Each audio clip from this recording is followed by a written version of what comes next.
रिश्ते में थे, रिश्ते में हम इस चीज को डिनाई नहीं कर रहे हैं कि वो रिश्ते में नहीं थे, रिश्ते में बिल्कुल थे। और जितने दिन भी थे बहुत ईमानदारी से और बहुत प्यार से थे वो लोग। हम सब ने पर्दे के पीछे वो चीजें होनी चाहिए तब तो रहेगी, वो पर्दे के पीछे थी ही नहीं चीजें, वो नई स्क्रिप्ट बन गई। अब बताइए कि मतलब वो स्क्रिप्टेड थी क्या जो बोल रही हैं? शादी की बात कैसे कर रही हैं कि शादी की करने बात वाले थे आप हमारे साथ? 8 साल 9 साल पहले का खेसारी भैया का इंटरव्यू आप देखेंगे, उस टाइम बहुत मतलब छोटे जैसे लग रहे हैं जब उनका गाना काजल जी के साथ थे, तो उस टाइम ही उनसे मीडिया वाले बोले कि आप काजल जी से शादी करेंगे। उन्होंने बोला कि ये बात कौन बोला, क्यों करूंगा, मेरी शादीशुदा हूँ, मेरे 2 बच्चे हैं, मैं चर्चा में बनने के लिए ऐसा कुछ होता नहीं है।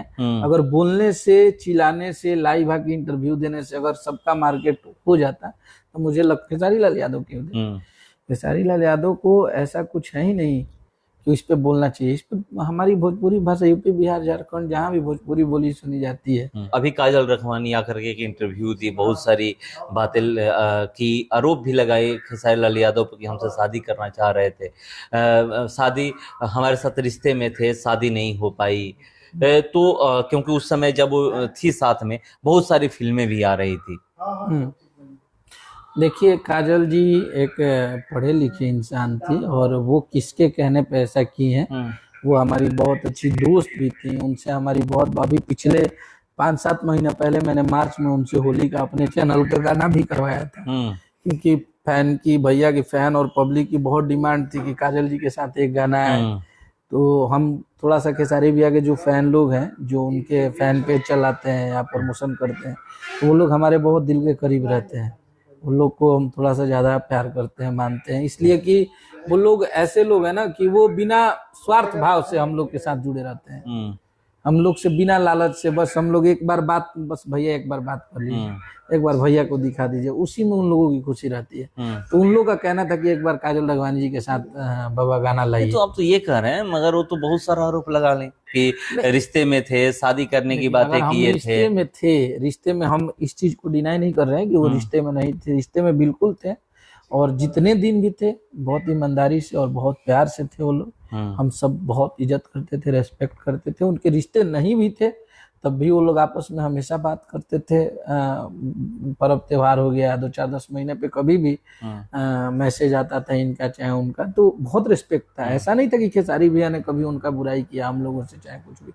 तो काजल जी को अचानक पता नहीं क्या हुआ क्या नहीं हुआ और इतना इस चीज को हाइप दे दी और ऐसी ऐसी चीजें बताने लगी कि मतलब कभी पर्दे के पीछे रहना चाहिए ना, पर्दे के पीछे वो चीजें होनी चाहिए तब तो रहेगी, वो पर्दे के पीछे थी ही नहीं चीजें, वो नई स्क्रिप्ट बन गई। अब बताइए कि मतलब वो स्क्रिप्टेड थी क्या जो बोल रही हैं? बिल्कुल, जो देखिए कुछ बातें उन्होंने बिल्कुल सत्य बोला है कि खेसारी जी मेरे से बहुत इमोशनली जुड़े थे, खेसारी जी हार्ड वर्क करते हैं, खेसारी जी हमें बहुत मानते थे। हाँ, वो अपने काम के पीछे किसी को नहीं समझते थे, बिल्कुल ये सच। शादी की बात कैसे कर रही हैं कि शादी की बात आप 8 साल 9 साल पहले का खेसारी भैया का इंटरव्यू आप देखेंगे, उस टाइम बहुत मतलब छोटे जैसे लग रहे हैं जब उनका गाना स्टार्टिंग में बजा था सब ठीक है। उस टाइम बॉम्बे जब गए थे, उस टाइम जब काजल जी के साथ थे, तो उस टाइम ही उनसे मीडिया वाले बोले कि आप काजल जी से शादी करेंगे। उन्होंने बोला कि ये बात कौन बोला, क्यों करूंगा, मेरी शादीशुदा हूँ, मेरे 2 बच्चे हैं, मैं शादी कैसे करूंगा। तो उस टाइम की बातें अभी मीन है, वायरल हो रहा है, तो ऐसा कुछ है नहीं। अब अपने से आप बोल दिए, आज तक आपने क्यों नहीं 9 साल 8 साल में किसी को बताया कि खेसारी जी मेरे से शादी करने वाले लोग बोलते क्यों है? क्योंकि बॉलीवुड में ये सब चलता है, मगर कोई ऑन कैमरा आकर ये सब नहीं बोलता है। ये देखने को मिलता है भोजपुरी में ही। अक्षरा सिंह भी कुछ दिन पहले यही सब कर रही थी पवन सिंह को लेकर के भी कि ये था, हम रिश्ते में थे, शादी करने वाले थे। देखिए अब हम यही बोलेंगे कि कोई भी इंसान हो, लड़का हो या लड़की हो, सबका एक रेस्पेक्ट होता है। हाँ, उस चीज को आप ऑन कैमरा जब आप मिले थे तो पब्लिक को बताए थे। हाँ, जब पहला बार आप मिले थे तो आप तो पब्लिक को बताए नहीं थे कि हम मिले हैं, हमारे में सब कुछ हुआ, हम ये किए वो किए, तो वो भी बतिया पब्लिक को बता देना चाहिए था। तो जब वो चीजें नहीं बताया तो जब दूर हो गए तो अब पब्लिक को क्या बताएंगे, और दुनिया आपके साथ क्या इंसाफ करेगी, आपकी चीजों को मजा लेगी। आप झूठ बोल रही हैं, सही बोल रही हैं, सब लोग, कोई आपको गाली देगा तो कोई आपको सपोर्ट करेगा, यही ना करेगा। पब्लिक क्या करेगी, पब्लिक तो बस मजा लेगी। ये तो है नहीं कि ऑडियंस अगर सुन रही है तो किसी को मारने जाएगी, पीटने जाएगी। आप अपनी चीजों को खुद से बेइज्जती नहीं कराना चाहिए, और इससे हमारी इंडस्ट्री गंदी होती है। बहुत सारे स्टार हैं, महिला स्टार की जो मैं बात कर रहा हूँ, फीमेल, जब कहती हैं कि भोजपुरी में शोषण किया जाता है।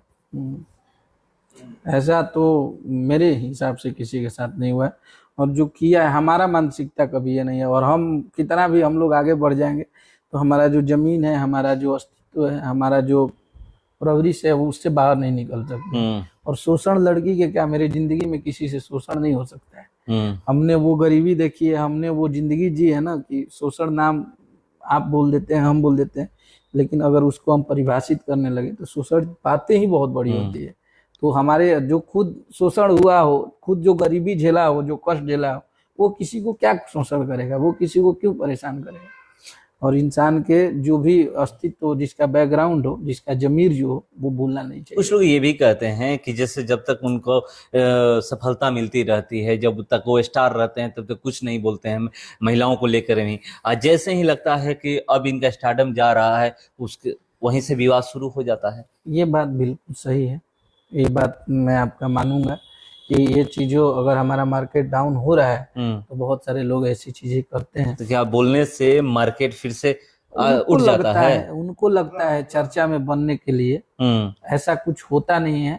अगर बोलने से, चिल्लाने से, लाइव आके इंटरव्यू देने से अगर सबका मार्केट हो जाता तो मुझे लगता है कि आज 5,000 तो भोजपुरी इंडस्ट्री में आर्टिस्ट काम कर रहे हैं, वो 5,000 लोग सुपरस्टार होते। ये नहीं लगता है कि मान लीजिए बोलने से पहले क्या वो लोग नहीं सोचते हैं कि हम ऑन कैमरा बोलने क्या जा रहे हैं, अपने बारे में ही हम बोल रहे हैं, चाहे वो काजल रघवानी हो, अक्षरा सिंह हो, या जो भी व्यक्ति हो। एक पढ़ा लिखा और संस्कारी घर का लड़का, कभी इस लड़का हो या लड़की हो, जिसके माँ बाप ने क्या संस्कार दिया है, अगर उस चीजों को उनको पता होगा तो वो ऑन कैमरा कभी भद्दी बातें नहीं कर सकता है।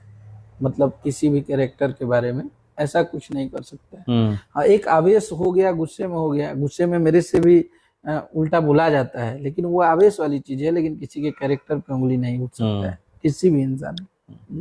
अभी तक खेसारी लाल यादव आकर के इस पे बयान नहीं दिए।